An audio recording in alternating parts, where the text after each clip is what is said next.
7. Titan. On June 18, 2023, an experimental submersible called the Titan lost contact with its mother vessel, the Canadian-flagged Polar Prince, during its descent to the Titanic wreckage site. As you may have already gathered from recent news reports, tragedy followed. There were 5 people aboard the 22-foot-long carbon fiber and titanium craft. Billionaire British businessman and explorer Hamish Harding, prominent Pakistani businessman Shahzada Dawood and his 19-year-old son Suleiman, French maritime expert Paul-Henri Nargeolet, who'd made upwards of 35 previous visits to the wreck site, and Stockton Rush, the founder and chief executive of OceanGate Expeditions. Around 10:45 a.m., less than 2 hours into its journey, the Titan suddenly lost contact with the Polar Prince. Nearly 8 hours later, the Polar Prince notified the Coast Guard that the Titan was overdue on its return to the water's surface. A massive international search effort ensued. 2 days later, a banging sound picked up by sonar offered hope that the people aboard the Titan were still alive. But as the hours continued to pass with no sign of the Titan, those searching faced the unsettling truth that it would have run out of oxygen. One way or another, there were likely no survivors. After more than 3 days of searching, a debris field containing pieces of the Titan was spotted on the ocean floor near the Titanic wreck. The submersible had imploded under the immense pressure of the surrounding water, instantly killing everyone aboard. It most likely happened at the same time the vessel lost contact with the Polar Prince. Based in Everett, Washington, OceanGate is a private company that hosts expeditions to shipwrecks and other difficult-to-access sites at the bottom of the ocean. Its approach to deep-water exploration is largely experimental and has garnered widespread criticism in recent years. In fact, it didn't seem to come as a major surprise to many industry experts when the Titan suddenly went missing. Prior to the recent ill-fated expedition, OceanGate claimed that the Titan was the world's only crewed submersible that was capable of taking 5 people to depths of 13,100 feet. But leaders in submersible development feared that it wasn't safe. It could even be said that they foresaw potential disaster. In a 2018 letter obtained by the New York Times, more than 36 respected members of the industry warned of the potential for catastrophic problems.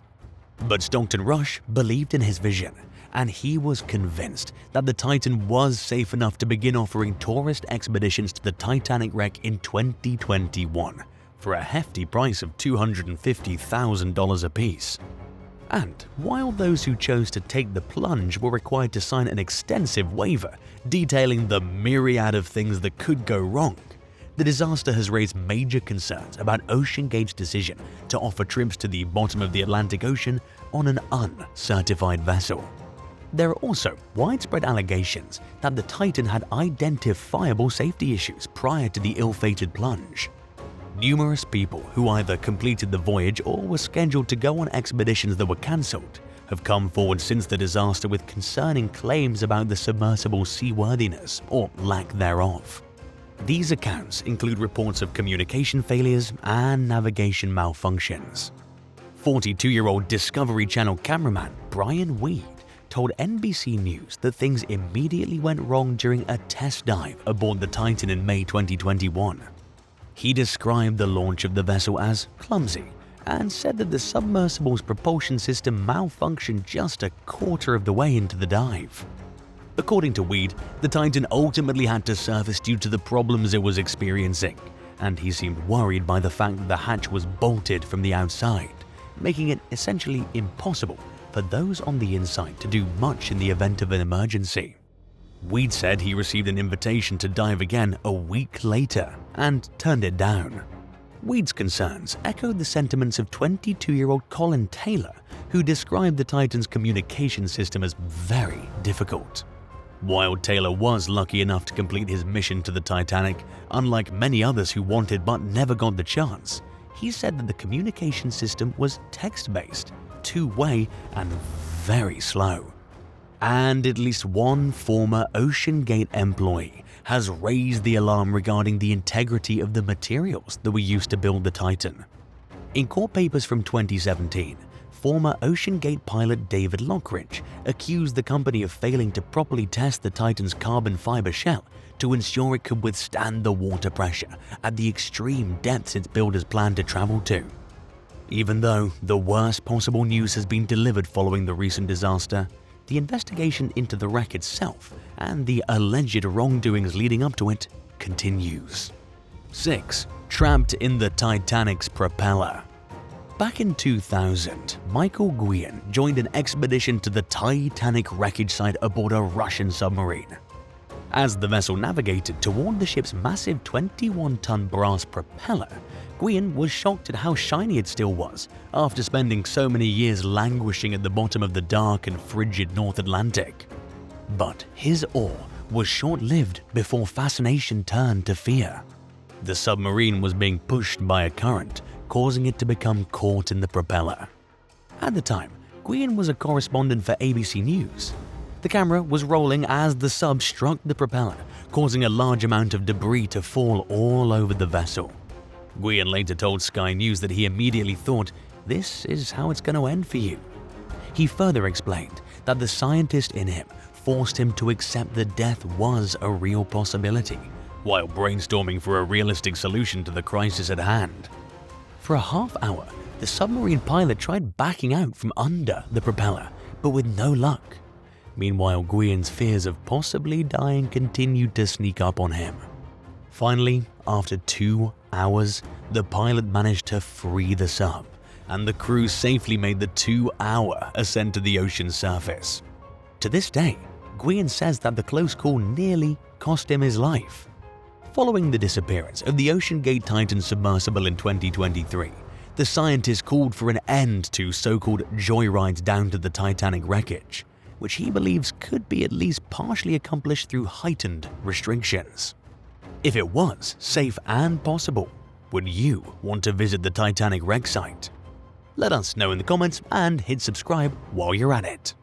5. The rescue of Roger Mallinson and Roger Chapman. Built in Canada during the late 1960s, the 20-foot-long submersible Pisces 3 showed some troubling signs right from the beginning. It sank during trials in Vancouver Bay in 1971, and the crew had to be rescued by the Canadian Ministry of Defence. But it went on to perform hundreds of successful dives, washing away any fears that something catastrophic might happen in the near future. 2 years after sinking the first time, the tiny 6-foot diameter sub plunged 1,600 feet to the seabed off the Irish coast. At the time, the vessel was on a routine dive to lay transatlantic telephone cables roughly 150 miles southeast of Cork. It was being piloted by 28-year-old former British Royal Navy submariner Roger Chapman and 35-year-old engineer Roger Mallinson, both of whom were experienced with navigating the submersible. They worked their 8-hour shift as scheduled and were about to be lifted back to the surface via a tow rope that was attached to the Pisces 3's mothership when a hatch to the rear compartment broke off. The compartment filled with water, and the tow rope connecting the sub to its mothership snapped, sending the submersible plummeting to the sea bottom at 40 miles per hour. It landed nearly upside down. As soon as they realized something was wrong, the men cut off the vehicle's electrical systems, leaving them in total darkness. Mallinson and Chapman spent the next 3 days trapped, while rescuers raced against the clock to try saving them before they ran out of oxygen. Knowing their oxygen reserves were extremely limited, they exerted as little energy as possible, even avoiding conversation as they waited. Under normal operating conditions, the Pisces 3's crew would turn on a fan every 40 minutes to release built-up carbon dioxide from the vessel. To conserve oxygen, Mallinson and Chapman waited longer than usual to do this, causing them to become drowsy and lethargic. All they had to eat was a lemonade and a sandwich. Before the dive, Mallinson had taken an extra bottle of oxygen. He credited this decision with saving both his and Chapman's lives. After waiting 84 hours and with just a 12-minute supply of oxygen left, the Pisces 3 was pulled to the surface. To this day, it remains the deepest successful underwater rescue in world history.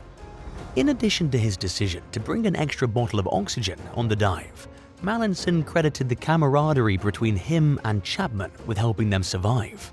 They worked well together and did what was necessary to stay alive, and they might not have made it as long as they did if they'd not been able to cooperate so well with one another.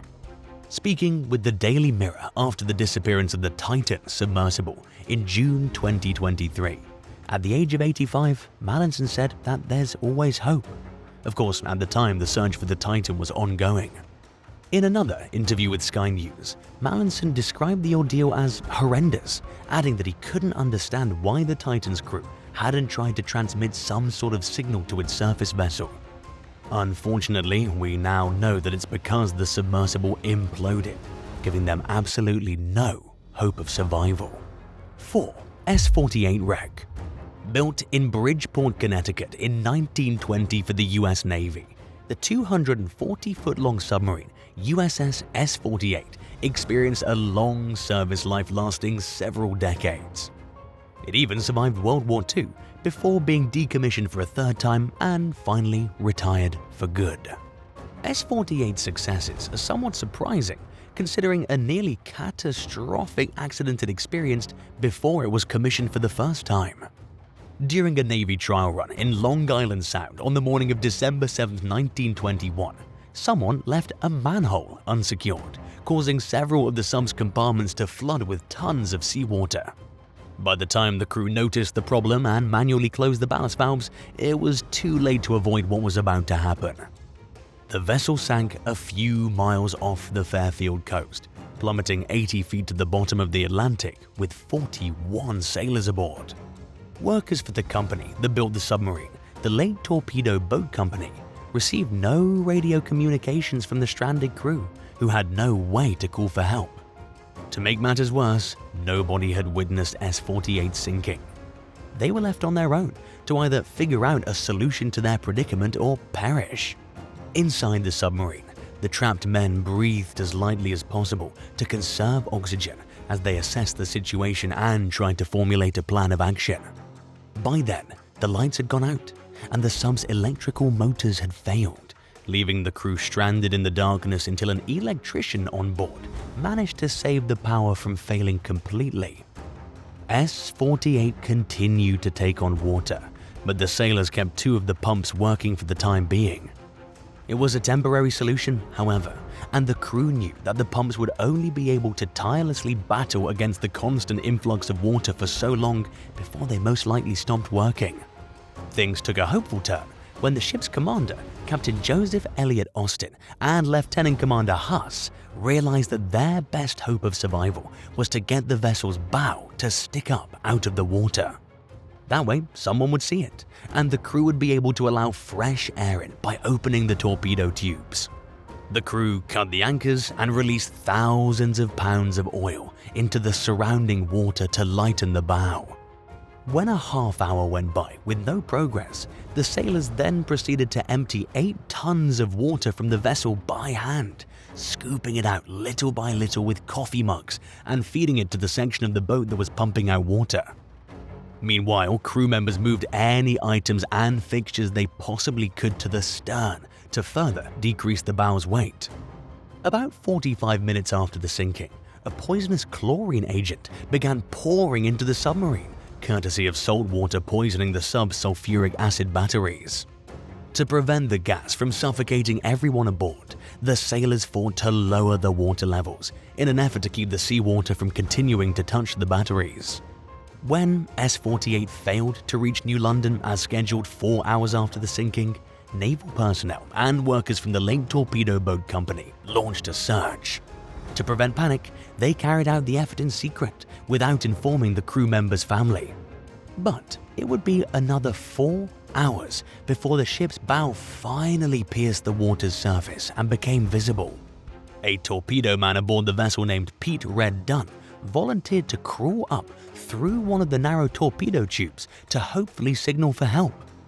The idea was initially considered too dangerous, but with the crew's lives increasingly at risk, time was of the essence. Dunn made it out, but was greeted by rough seas. The men worked in shifts, with a few shimmying up the tube at a time and attempting to flag down any nearby passing ships. They eventually caught the attention of a tugboat, and all 41 sailors were saved. The S-48 was raised 13 days later and underwent repairs. It was commissioned in October 1922 and went on to enjoy a lengthy service life for the US military. 3. AS-28. The Soviet-built mini-submarine and deep submergence rescue vehicle AS-28 entered service during the late 1980s. While investigating an underwater surveillance antenna off the Kamchatka Peninsula with a crew of 7 sailors aboard in 2005, the vessel became entangled in some equipment and got dragged down to the sea bottom. Stuck at a depth of 620 feet, it was impossible for the crew members to abandon the sub and swim to the surface.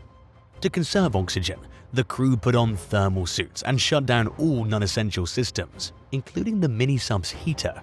They spent the next 3 days trapped in the submarine, and as their oxygen supply grew perilously thin, they became increasingly convinced that they were going to die. The sailors even wrote goodbye letters to their loved ones in the dark, frigid vessel, as the unthinkable started to seem all too realistic. But they held out what little hope they could. Upon learning of the sinking, several countries immediately offered help, including Japan, the United States, and Great Britain.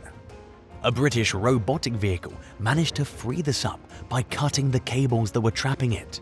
These diligent efforts narrowly spared the lives of everyone aboard, with just 4 to 6 hours worth of oxygen left. After surfacing, the sailors all emerged from the AS-28 without assistance, but they reportedly looked dazed and had bloodshot eyes. Speaking with the press following the rescue, one crew member said he couldn't describe how cold it felt aboard the stranded vessel. A subsequent investigation found that the Russian Navy may have initially refused to try rescuing AS-28 due to concerns that doing so would damage the underwater antenna that the submarine was investigating when it got stuck. It would be accurate to say that a complete tragedy was avoided by just a slim margin. 2. USS Thresher. Named after the Thresher family of sharks, the nuclear-powered attack submarine USS Thresher met a catastrophic end despite never seeing combat. Built for the US Navy during the late 1950s and early 60s, it was designed to find and destroy Soviet submarines. In addition to being the fastest and quietest submarine of its time, the 279-foot-long vessel had the most advanced weapon system, including state-of-the-art sonar that was capable of detecting enemy submarines from an unprecedented distance. Starting in 1961, the Thresher underwent extensive sea trials in the Caribbean Sea and elsewhere throughout the Western Atlantic. 2 years later, in 1963, the sub departed Kittery, Maine, to carry out dive trials roughly 220 miles off Cape Cod. It performed well during its initial descent, halfway to its 1,300-foot test depth, where it remained overnight. During the submarine's deep dive trial the next morning, it stopped every 100 feet to check the integrity of its operating systems. As the Thresher approached its test depth, communications with the nearby submarine rescue ship Skylark quickly became garbled and then dropped entirely. The Skylark sonar soon showed the Thresher breaking apart as it sank to the ocean floor. It was the first nuclear submarine to be lost at sea. All 129 crew members died, making it the second deadliest submarine disaster on record. An investigation found that a leak in an engine room joint-triggered the failure of critical electrical systems, rendering the subsurfacing equipment inoperable. Following the disaster, the Navy implemented major changes in its safety protocols through the establishment of a new quality assurance program called SubSafe. If anything good came of the tragedy, it was the rigorous standards that were put in place to prevent a similar disaster from ever happening again. 1. USS Squalus. The American submarine that eventually became known as the USS Sailfish was originally named the USS Squalus. Built at the Portsmouth Navy Yard in New Hampshire during the late 1930s, the diesel-electric vessel experienced a terrifying accident early on in its career. After undergoing an overhaul, the sub began a series of test dives off the Isles of Shoals on May 12, 1939. The Squalus successfully completed 18 dives before setting out for its 19th on May 23rd. During the outing, the submarine experienced an engine failure, which caused its main induction valve to fail, which means that it was failing to let in fresh air while the ship navigated on the surface. The malfunction caused the aft torpedo room and crew quarters to flood, instantly killing 26 sailors. 33 surviving crew members, including 32 military members and 1 civilian, sprang into action and managed to prevent any more deaths. But there was nothing they could do to stop the Squalus from plunging 243 feet to the bottom of the Atlantic. To signal that the ship was in distress, the crew sent up a marker buoy and set off smoke bombs. Luckily, Navy personnel aboard the submarine USS Sculpin saw the smoke and responded quickly. More help was dispatched to the site and rescue operations began the next morning. While divers and submarine experts worked to save the crew, surviving sailors used hammers to strike the hull, communicating with their rescuers using Morse code. The men were getting cold, and poisonous chlorine gas began to fill the vessel as a result of seawater coming into contact with some of its batteries. Thankfully, rescue crews acted just in the nick of time. Using a rescue chamber, the survivors were brought to the surface in 4 separate trips. Consisting of 28 enlisted men, 3 officers, and 1 civilian, they were transported to the shore in 2 separate trips. The rescue chamber made a 5th and final descent to confirm that all the men in the aft chamber had perished. Over the next 113 days, the Navy worked to salvage the Squalus. It finally returned to port in September of that year, 4 months after the sinking, and was subsequently decommissioned. The ship was recommissioned the USS Sailfish in May of 1940 after undergoing repairs. In January 1940, the 4 Navy divers who worked to rescue the survivors were awarded with the Medal of Honor for their life-saving bravery, which involved diving under the most hazardous conditions. Thanks for watching. Would you ever travel underwater in a submarine? Let us know in the comments and hit subscribe while you're at it.